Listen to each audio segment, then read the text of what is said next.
Right now, at this very moment, somewhere in the world, someone is lying awake at 2 a.m. Not because they're in danger, not because something terrible has happened, but because their own mind won't stop. What if I said the wrong thing? What if I make the wrong decision? What if everything falls apart? Sound familiar? Overthinking is the silent thief of modern life. It steals your sleep, poisons your joy, and keeps you paralyzed right at the moment you need to act most. But here's what most people don't know. Over 2,000 years ago, a group of ancient philosophers already had the answer. They were called the Stoics, and they didn't just talk about mental peace. They lived it through war, exile, slavery, and the fall of empires. Today, on Wisdom of the Stoics, we're going to give you 7 powerful habits, drawn directly from Stoic philosophy, that will help you stop overthinking, take back control of your mind, and finally live with clarity and calm. Stay until the end, because habit number 7 is the one most people never hear about, and it might be the most powerful of all. Before we dive into the habits, we need to understand the enemy. Overthinking isn't a character flaw. It's not a sign that you're weak or broken. Psychologists tell us it's actually a survival mechanism, your brain trying to protect you from every possible threat. The problem? Your brain can't tell the difference between a lion chasing you and a text message you haven't received yet. Marcus Aurelius, Roman emperor, warrior, and one of history's greatest Stoic minds, wrote in his private journal. He wrote that not because he had an easy life. He wrote it while leading armies, managing political betrayal, and watching a plague kill thousands of his own people. He was the most powerful man on earth, and even he had to remind himself, every single day, to master his thinking. So if you've been struggling, you're in good company. Now, let's fix it. Habit number 1, the dichotomy of control. This is the foundation of all Stoic thinking, and it's the single most powerful tool against overthinking ever conceived. Epictetus, a man who was born into slavery, beaten, and had his leg broken by his master, became one of the most respected philosophers of the ancient world. And his entire philosophy rested on one simple idea. There are 2 categories in life. Things within your control. Your thoughts, your actions, your effort, your attitude, your response. Things outside your control.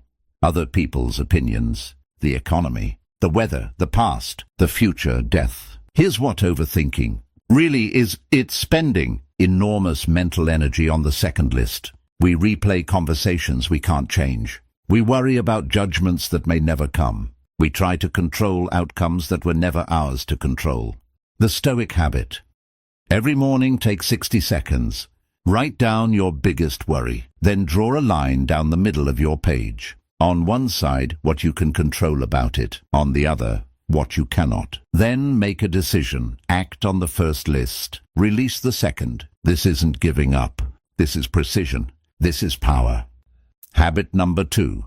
Anchor yourself to the present moment. Marcus Aurelius wrote, "Overthinkers live everywhere except now. They live in the past, rehearsing old mistakes. They live in the future, rehearsing fears that haven't happened." The Stoics called the present moment the only place where life actually exists. The past is a memory. The future is a story. Only now is real. The Stoic habit. When you notice your mind spiraling, stop. Name 5 things you can see right now. Feel your feet on the floor. Take 3 slow breaths. This isn't mystical. It's neurological. You are literally pulling your brain out of its threat detection loop and grounding it in physical reality. Seneca said it best. The mind that overthinks is a mind that has been allowed to time travel unchecked. Your job is to bring it home. Habit number 3, premeditatio malorum, the premeditation of evils. Now this one sounds dark, but stay with me, because when you understand it, it completely changes how you think. The Stoics had a daily practice of imagining the worst-case scenario, not to terrify themselves, but to neutralize fear. Think about it. Overthinking is mostly fear of the unknown. We spin in circles because we don't know what will happen. The Stoic solution? Look the worst in the face, deliberately. What is the absolute worst that could happen? Could I survive it? Have others survived worse? Almost always, the answer is yes. Seneca wrote, The Stoic Habit.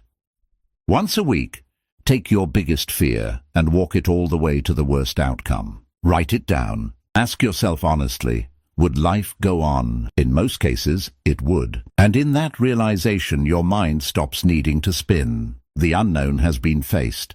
The monster under the bed has been dragged into the light. And somehow, it's never as big as you thought. Habit number 4. Motion over meditation. One of the cruelest tricks overthinking plays on us is this. It disguises inaction as preparation. We tell ourselves, I'll act once I've thought it through fully. But that moment never comes, because the overthinking mind doesn't know when to stop thinking. It only knows how to generate more questions. The Stoics were radically pragmatic. They were people of action. Marcus Aurelius ran an empire. Cato stood against Caesar.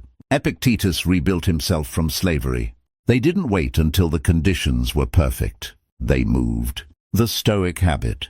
Introduce the 2-minute decision rule. If a decision won't matter in 5 years, give it 2 minutes. Then act. Reserve your deep thinking only for decisions that truly deserve it. Action breaks the loop every single time. Because here's what the Stoics understood. Our clarity doesn't always come before action. Sometimes it only comes through it. Habit number 5. Selective attention. Curate what enters your mind.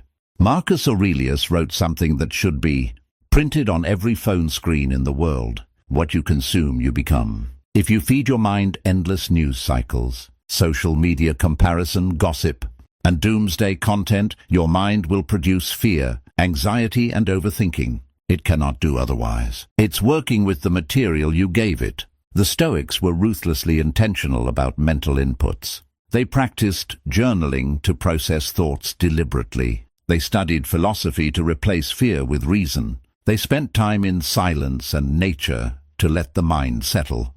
The Stoic Habit. Conduct a 7-day mental diet audit. Reduce social media consumption by 50%. Replace 1 hour of passive scrolling with reading, walking, or journaling. Begin each morning with 5 minutes of silence before checking your phone. You cannot stop overthinking if you are continuously overloading the system. Guard the gates. Be the gatekeeper of your own mind. Habit number 6. Amor fati. Love your fate. This is perhaps the most counterintuitive of all Stoic ideas. We overthink in large part because we resist reality. We want things to be different than they are. We replay the past, wishing it had gone differently. We dread the future, wishing we could rearrange it. The Stoics offered a radical alternative. Don't just accept what happens. Love it, not as blind optimism, not as weakness, but as the ultimate act of mental strength, choosing to find meaning and possibility in whatever life hands you. Marcus Aurelius called this amor fati. Nietzsche later popularized the phrase. But the Stoics lived it first. The Stoic Habit. When something goes wrong, and something always will, ask yourself, how could this be exactly what I needed? Not as a denial of pain, but as a genuine search for meaning. The overthinker asks, why did this happen to me? The Stoic asks, what can I do with this? That single shift in question changes everything. And now, habit number 7, the one I promised you. The one most people never hear about. The Stoic evening examination. Every single night, without exception, Seneca sat down in quiet and asked himself 3 questions. What weakness did I overcome today? What virtue did I practice? What could I have done better? This practice, this simple, nightly ritual of honest self-reflection, does something extraordinary to the overthinking mind. It gives the mind a container. You see, overthinking often spirals because thoughts have nowhere to go. They just loop endlessly with no resolution. The evening examination creates a moment of deliberate closure each day. You process consciously on your own terms, rather than letting your subconscious do it at 3 a.m. when you're trying to sleep. The Stoic Habit. Tonight, not tomorrow. Tonight, before you sleep, open a journal and write the answers to those 3 questions. Keep it to 5 minutes. Don't overthink it. Do this for 30 days and watch as the anxious, spiraling noise in your mind begins, slowly, powerfully, to quiet. Marcus Aurelius ruled the most powerful empire in the known world. But he spent more words in his private journal, writing about one thing above all others: conquering himself, not his enemies, not his critics, not the plague or the politics or the betrayal. Himself, because the Stoics understood something that modern psychology is only now catching up to. The quality of your outer life is determined almost entirely by the quality of your inner life. And the battlefield of the inner life is the mind. You now have 7 weapons. 1. Are separate to what you control from what you don't. 2. Anchor yourself to the present moment. 3. Face your worst fears and diffuse them. 4. Act imperfectly.